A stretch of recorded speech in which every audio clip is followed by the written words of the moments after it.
नमस्कार। Transfer of property lecture series में मैं डॉक्टर अमिताभ सिंह एक बार फिर आपका हार्दिक अभिनंदन करता हूं। आज इस लेक्चर सीरीज में बात करेंगे डॉक्ट्रिन ऑफ सब्स्टिट्यूटेड सिक्योरिटी किसे कहते हैं, जो सेक्शन 73 टीपीए में डिस्कस किया गया है। मार्शलिंग का कॉन्सेप्ट क्या है और कंट्रीब्यूशन का कॉन्सेप्ट क्या है। सबसे पहले देखते हैं डॉक्ट्रिन ऑफ सब्स्टिट्यूटेड सिक्योरिटी किसे कहते हैं। Doctrine of substituted security section 73। अब देखिए, इसे एक एग्जांपल के जरिए आपके सामने स्पष्ट करता हूं। ए ने अपनी हाउस प्रॉपर्टी को मॉर्गेज किया है बी के यहां अगेंस्ट 20 lakhs। अब देखिए, तो यहां ए मॉर्गेजर है, बी मॉर्गेजी है। अब मॉर्गेजी का इंटरेस्ट क्या है?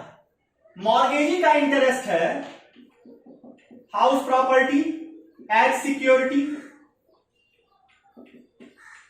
अब मान लीजिए कि यह हाउस प्रॉपर्टी गिरा दी जाती है, ये हाउस प्रॉपर्टी गिरा देते हैं।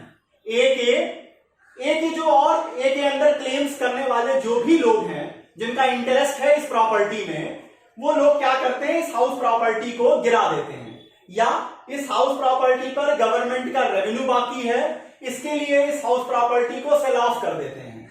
या मान लीजिए कि गवर्नमेंट एक्वायर कर लेती है इस हाउस प्रॉपर्टी को, मतलब इस हाउस प्रॉपर्टी का स्वरूप चेंज हो जाता है। अगर मान लीजिए ये हाउस प्रॉपर्टी गिरा दी गई, पुल डाउन कर दी गई और इसकी जगह एक नई प्रॉपर्टी डेवलप की गई, नई प्रॉपर्टी डेवलप की गई, तो क्या बी जो कि मॉर्गेजी है, इसका जो इंटरेस्ट इस हाउस प्रॉपर्टी पर एज ए सिक्योरिटी था, क्या वो इस नई प्रॉपर्टी पर ये राइट क्लेम कर सकेगा या नहीं कर सकेगा? तो section 73 doctrine of substituted security कहता है कि अगर इस सिक्योर्ड की हुई प्रॉपर्टी का फॉर्म चेंज किया जा रहा है और ऐसा फॉर्म चेंज करना मॉर्गेजी की गलती के कारण नहीं है, मॉर्गेजी की गलती के कारण नहीं है, और अगर फॉर्म चेंज किया जा रहा है तो इस नई प्रॉपर्टी पर भी बी अपने सिक्योरिटी का इस्तेमाल करेगा। ये नई प्रॉपर्टी भी बी के लिए एज ए सिक्योरिटी मानी जाएगी। ये बात सेक्शन 73 में डॉक्ट्रिन ऑफ सब्स्टिट्यूटेड सिक्योरिटी कही जाती है। अब आते हैं मार्शलिंग किसे कहते हैं। मार्शलिंग को एक एग्जांपल के जरिए आपको स्पष्ट कर देता हूं। ये तीनों ही कॉन्सेप्ट छोटे हैं लेकिन इंपॉर्टेंट बहुत ज्यादा है। मार्शलिंग समझिए। अब यहां समझने के लिए आप ये देखिए कि ए के पास दो प्रॉपर्टी है, प्रॉपर्टी नंबर P1 और P2। इस प्रॉपर्टी नंबर P1 और P2 को बी को मॉर्गेज कर देता है। फिर यही ए इस P1 P2 में से P1 प्रॉपर्टी को C के पास मॉर्गेज कर देता है। अब क्या होगा, ए जो है उसके पास दो प्रॉपर्टी है, प्रॉपर्टी नंबर P1 और P2, जिसे वो मॉर्गेज कर देता है बी के पास, और फिर कुछ दिन बाद वो P1 प्रॉपर्टी को C के पास मॉर्गेज कर देता है। आप कहेंगे कैसे संभव है? बिल्कुल संभव है। P1 और P2 का बी के पास उसने सिंपल मॉर्गेज किया, पोजीशन तो दिया नहीं। C को क्या कर दिया, C को उसने, आप कह लीजिए कि C को उन्होंने यूजुफैक्टरी मॉर्गेज कर दिया। उसको क्या किया, उसको पोजीशन दे दिया, तो ये मॉर्गेज पॉसिबल है। अब क्या होगा, अब जैसे ही बी को यह पता चलेगा कि प्रॉपर्टी नंबर P1 C के पास मॉर्गेज की गई है, वो ये अटेम्प्ट करेगा, ये ह्यूमन नेचर है, वो अटेम्प्ट करेगा कि जो उसका लोन अमाउंट है, मान लेते हैं 20 lakhs का लोन है, तो इस 20 lakhs के लोन को वो मैक्सिमम सबसे पहले P1 से क्लेम करना चाहेगा, ताकि ताकि सी का इंटरेस्ट डिफर कर जाए, ताकि सी का इंटरेस्ट वो खतरे में पड़े, उसके इंटरेस्ट बिल्कुल सिक्योर्ड होना चाहिए। तो यहां सेक्शन 81 क्या कहता है, here she can ask to mister B that you claim your loan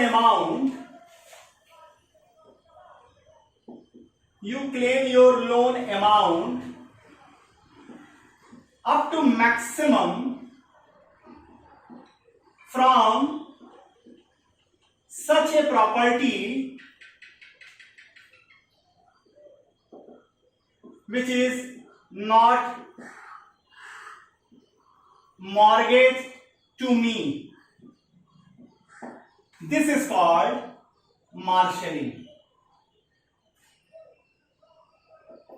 यहां सी क्या क्लेम कर सकेगा, सी बी से क्लेम कर सकेगा कि मिस्टर बी आप उस प्रॉपर्टी से जो आपका लोन अमाउंट है मैक्सिमम पहले यूटिलाइज कीजिए, मैक्सिमम निकालिए, एक्सट्रैक्ट कीजिए, जो मुझे मॉर्गेज नहीं की गई है।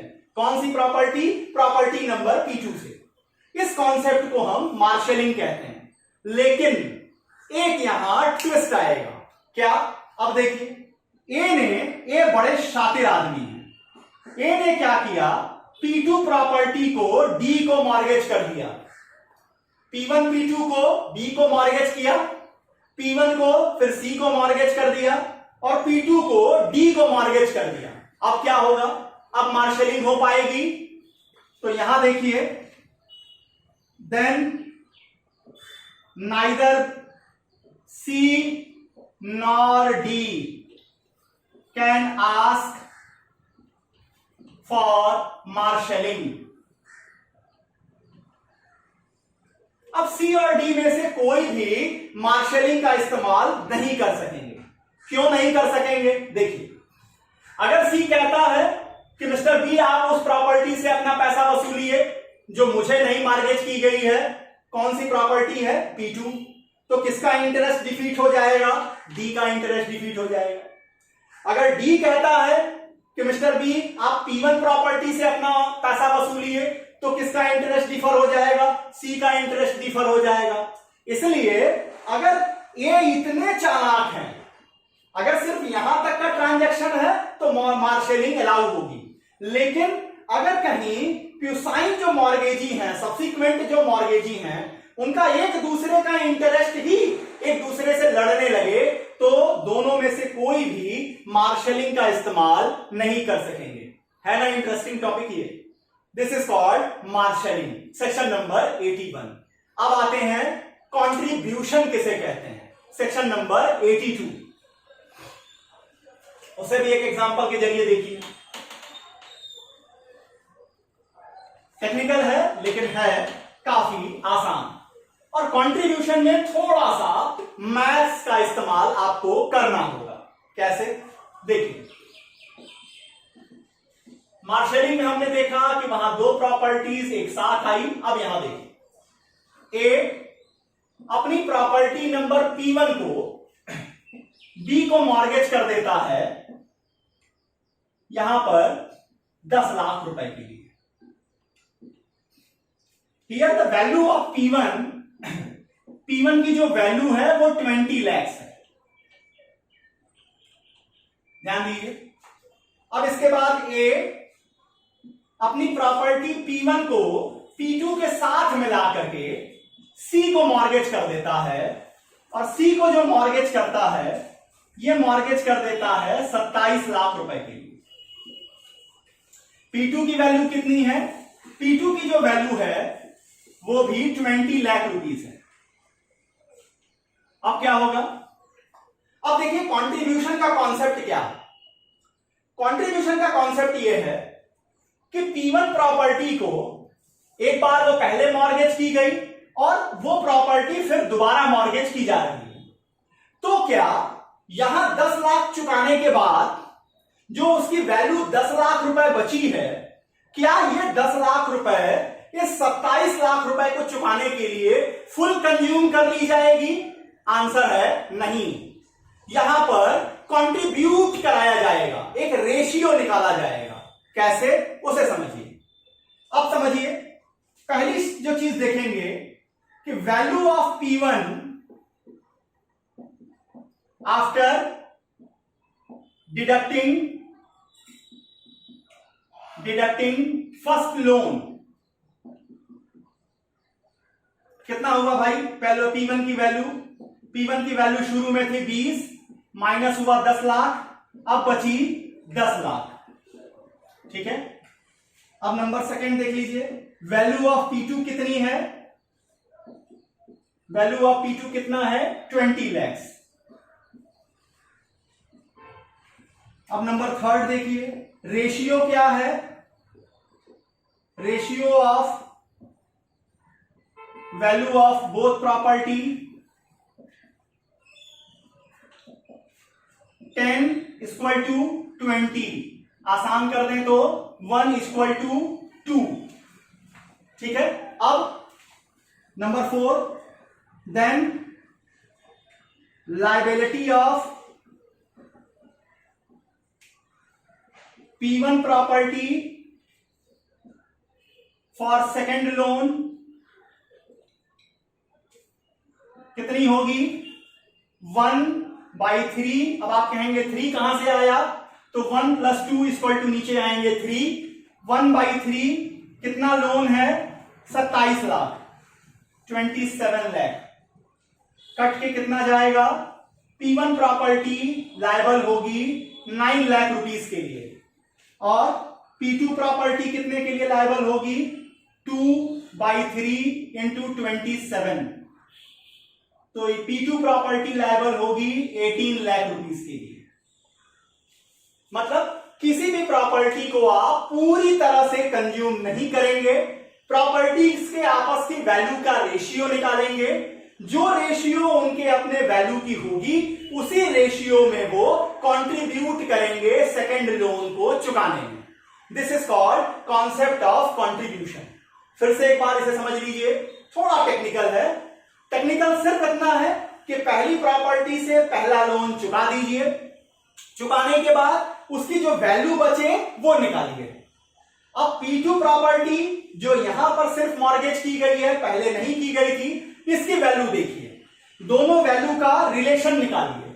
जैसे यहां 10 और 20 का है तो 1 और 2 का रिश्ता आया। तो मतलब अगर मैं जितना पैसा देने के लिए लायबल होऊंगा, P1 प्रॉपर्टी अगर मुझे मान लीजिए, तो जितना P1 देने के लिए लायबल होगा उसका डबल देने के लिए P2 लायबल होगा। तो 9 लाख रुपए P1 लायबल हुआ तो P2 की लायबिलिटी ऑटोमेटिक कितनी बन गई? 18 लाख रुपए। तो मैथ कैसे निकालेंगे?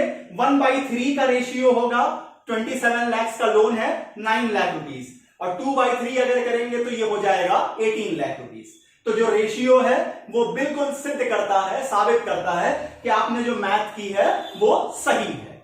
तो ये कॉन्सेप्ट है डॉक्ट्रिन ऑफ कंट्रीब्यूशन का। तो यहां इस लेक्चर में 3 कॉन्सेप्ट आपके सामने रखा। डॉक्ट्रिन ऑफ सब्स्टिट्यूटेड सिक्योरिटी किसे कहते हैं, मार्शलिंग किसे कहते हैं, और कंट्रीब्यूशन किसे कहते हैं। उम्मीद करता हूं तीनों ये टेक्निकल कॉन्सेप्ट्स आपके समझ में आ गए होंगे। अगर मेरा प्रयास आपको पसंद आ रहा है तो इस चैनल को सब्सक्राइब कीजिए, अपने मित्रों, फैमिली मेंबर्स और दूसरे लॉ जानने वाले लोगों से शेयर कीजिए। कमेंट सेक्शन में आपके कमेंट्स का इंतजार रहेगा। ट्रांसफर ऑफ प्रॉपर्टी में अगला टॉपिक जो आपके सामने लेके आऊंगा वो ये है कि कौन कौन से लोगों के पास रिडेम्पशन का पावर होगा सेक्शन नंबर 91 में, और redemption of foreclosure down section 94 किसे कहता है, और सबरोगेशन जिसे सेक्शन 92 में डिस्कस किया गया है क्या होता है। तब तक के लिए बहुत बहुत धन्यवाद। नमस्कार।